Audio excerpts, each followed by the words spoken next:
നോക്കി advocate Baladev, India മുന്നണിയുടെ ഭാഗമായതുകൊണ്ടാണ് താങ്കൾ രാഹുലിനെ പിന്തുണച്ചുകൊണ്ട് ഇങ്ങനെ പരാമർശങ്ങൾ നടത്തുന്നത്. പക്ഷേ രാഹുലിൻ്റെ പ്രസ്താവനകൾ സതുദ്ദേശപരമല്ല എന്ന് മനസ്സിലാക്കാൻ നമ്മൾ അധികം ഗവേഷണമൊന്നും നടത്തേണ്ടതില്ല. എനിക്ക് പറഞ്ഞു തുടങ്ങുന്നതിന് മുമ്പ് പ്രിന്റു സംസാരിച്ചപ്പോൾ മിണ്ടാതിരുന്നത് അതുകൊണ്ട് ഞാൻ പറയുന്ന ഓരോ വാചകത്തിന്റെ ഇടയ്ക്ക് കയറി പറഞ്ഞോ. ഒന്ന്, ഇവിടുത്തെ വിദേശത്ത് നിന്ന് പണം കൊണ്ടിരുന്നതിനെ കുറിച്ച് പറഞ്ഞു. 2014 മുമ്പുള്ളതിനേക്കാൾ 100 കണക്കിന് 200% അധികമാണ് FDI, ഫോറിൻ ഡയറക്റ്റ് ഇൻവെസ്റ്റ്മെന്റ്. വ്യക്തമായ കണക്കുണ്ട്. ഇതാരാ ഇവിടെ പണം ഇൻവെസ്റ്റ് ചെയ്യുന്നത്? വിദേശത്ത് ജോർജ് സോറൻസ് അല്ലെങ്കിൽ അതുപോലെയുള്ള വലിയ വലിയ പണക്കാരെ വൻകിട കമ്പനികളെ, ഇന്ത്യയിലെ കമ്പനികളുടെ ഷെയർ വാങ്ങിക്കുകയോ ഇന്ത്യയിൽ ഇൻവെസ്റ്റ് ചെയ്യുന്നതാണോ നമ്പ്യാരെ? അതാ FDI എന്ന് പറയുന്നത്. ഞാൻ പറയുമ്പോ ഇടയ്ക്ക് കയറി പറയാതെ ഞാൻ പറയട്ടെ. അപ്പൊ വിദേശത്ത് നിന്ന് പല രൂപത്തിൽ പല കമ്പനികളുടെ പണം ഇന്ത്യയിൽ ഇൻവെസ്റ്റ് ചെയ്യുന്നുണ്ട്. കോടാനുകോടി രൂപ. അതിനാണ് FDI എന്ന് പറയുന്നത്. പിന്നെ ഡോക്ടർ കേശവ ബലറാം ഗേവർ RS ഉണ്ടാക്കി 1925 5 വരെ വെച്ച് നാഗപ്പൂരിൽ വെച്ചാണ്. അദ്ദേഹം ഏത് സ്വാതന്ത്ര്യ സമരത്തിലാണ് പങ്കെടുത്തതെന്നും ഞങ്ങൾ ആരും ചരിത്ര പുസ്തകത്തിലൊന്നും വായിച്ചിട്ടില്ല. പിന്നെ ഇവിടുത്തെ സ്വാതന്ത്ര്യ സമരത്തെ കുറിച്ച് പറഞ്ഞു. 1857 സമരം ഉണ്ടായിരുന്നു. അതിനുശേഷം ഞാൻ പറയട്ടെ, ഞങ്ങളാരും പഠിച്ചിട്ട്, ഞാൻ പഠിച്ച ചരിത്രത്തിൽ ഒരുപാട് ചരിത്ര പുസ്തകങ്ങൾ വായിച്ചിട്ടുണ്ട്. ഹെഡ്ഗേവർ ഇന്ത്യയുടെ സ്വാതന്ത്ര്യ സമരത്തിൽ ഇവരാരും പങ്കെടുത്തതായിട്ട് ഞങ്ങൾ വായിച്ചിട്ടില്ല. പിന്നെ ഇന്ത്യക്കാർ എഴുതിയുണ്ട്. ഡൊമിനിക് ലാപ്പിയറാൻഡ്, ലാരി കോളിൻസ് എഴുതിയ ഇന്ത്യ വിൻസെന്റോ, ഫ്രീഡം അറ്റ് നൈറ്റ്, അങ്ങനെ ഒത്തിരി പുസ്തകങ്ങളൊക്കെ വായിച്ചിട്ടുണ്ട്. ഇതിനകത്തൊന്നും ഹെഡ്ഗേവർ ഒന്നും ഞങ്ങളാരും പേരും ഞങ്ങൾ തോന്നുന്നില്ല. പിന്നെ ഇന്ത്യയുടെ സ്വാതന്ത്ര്യത്തിന്റെ കാര്യം പറഞ്ഞു. അയോധ്യയിൽ ഒരു ചരിത്ര പുസ്തകങ്ങൾ ഇന്നും ലഭ്യമല്ല സാർ. നിങ്ങളെ അതല്ലേ യഥാർത്ഥ ചരിത്രം. ഞങ്ങളാരും കമ്മ്യൂണിസ്റ്റുകാരൊന്നും ഇന്ത്യൻ ചരിത്രം ഒന്നും പോലായിട്ട് എഴുതിയിട്ടൊന്നുമില്ല. ഞാൻ പറയട്ടെ, പറയുമ്പോഴാണല്ലോ നിങ്ങളുടെ പ്രശ്നം. പ്രിന്റ് ഞാൻ നിങ്ങളൊക്കെ നിങ്ങൾ സംസാരിക്കുമ്പോൾ ഞാനിവിടെ മിണ്ടാതിരുന്നല്ലേ? ഞാനും സംസാരിച്ചു. പ്രിന്റ് പറഞ്ഞ എത്രയോ സമയം ഞാൻ മിണ്ടാതിരുന്നു. ഞാൻ പറയട്ടെ, ഇപ്പോഴും ഞാനൊന്ന് പറയട്ടെ പ്രിന്റ്. കേരളത്തിലെ പാഠപുസ്തകങ്ങളിൽ മുഗളന്മാരുടെ ചരിത്രമാണ്. ഞാനൊന്ന് പറയട്ടെ പ്രിന്റ്.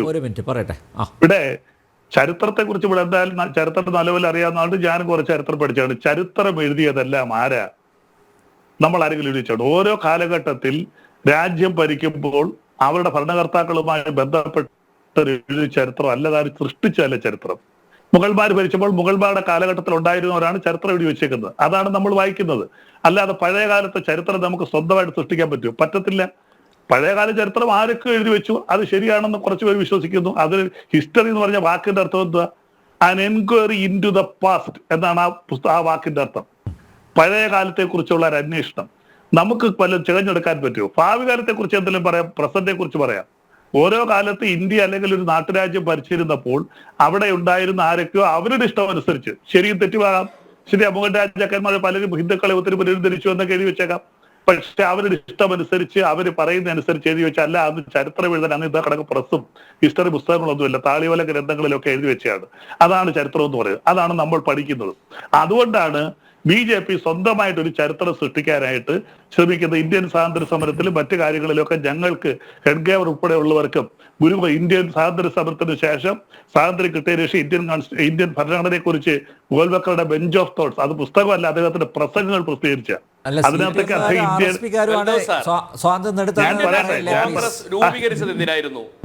ഞാൻ പറയട്ടെ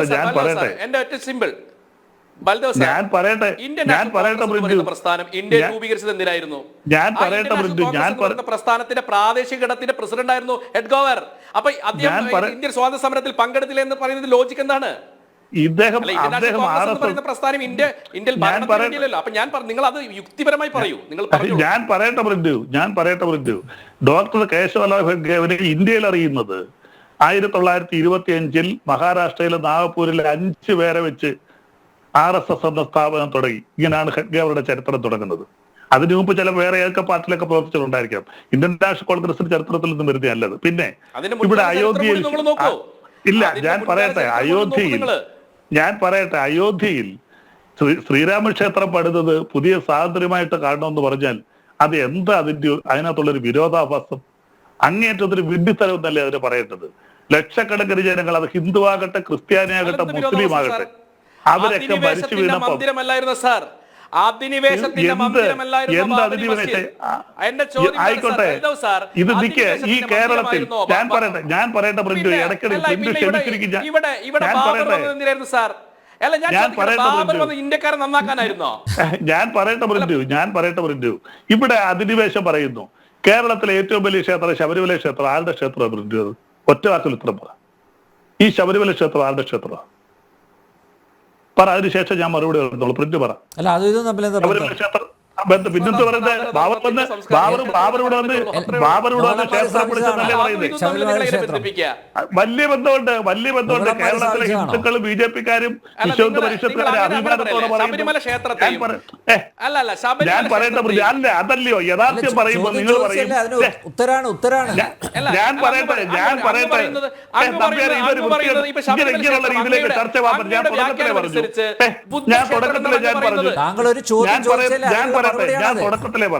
ഞാൻ തുടക്കത്തിലെ പറഞ്ഞു നിങ്ങൾക്ക് പറയാനുള്ള നിങ്ങളുടെ സമയത്ത് എന്റെ സമയത്ത് ഇന്റർവ്യൂ. അതായത് ബാബർ ഇവിടെ വന്ന് ഹിന്ദു ക്ഷേത്രത്തെ തകർക്കുകയോ പള്ളി പണിയൊക്കെ ചെയ്തിട്ടുണ്ടാവും. അതുപോലെ ഇന്ത്യയിൽ ഏറ്റവും കൂടുതൽ പ്രചാരമുള്ള ഒരു മതമായിരുന്നു ബുദ്ധമതം. ആ ബുദ്ധമതത്തെ തകർത്തത് മുസ്ലിങ്ങളല്ല, ഹിന്ദുക്കൾ തകർത്തു. ഈ ശബരിമല ക്ഷേത്രം എന്ന് പറയുന്ന ബുദ്ധക്ഷേത്രമായിരുന്നു.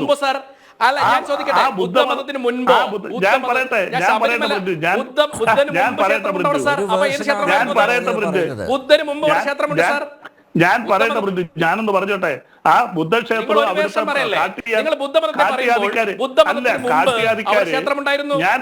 ഞാൻ പറയട്ടെ, അത് ഹിന്ദു ക്ഷേത്രമല്ലല്ലോ. കാട്ടിയാദിക്കാര് അവിടെ വന്ന് അങ്ങനെ കാട്ടിജാതിക്കാരെന്ന് പറഞ്ഞ അപമാനിക്കല്ലേ?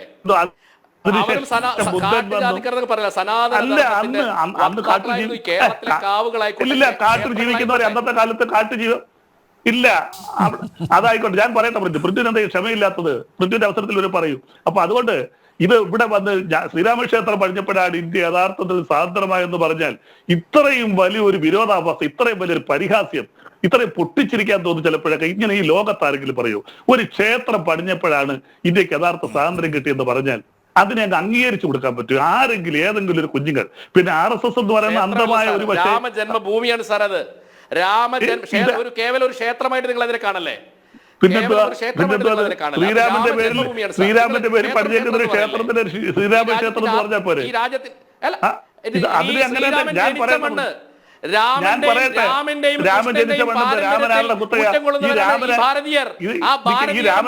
രാമൻ ജനിച്ച മണ്ണിൽ രാമന്റെ ക്ഷേത്രം തകർത്തു എന്ന് പറയുമ്പോൾ അത് അധിനിവേശം തന്നെയാണ് സാർ. അധിനിവേശം തന്നെയാണ്. രാമൻ RSSകാരുടെ കുത്തകയായിരുന്നു.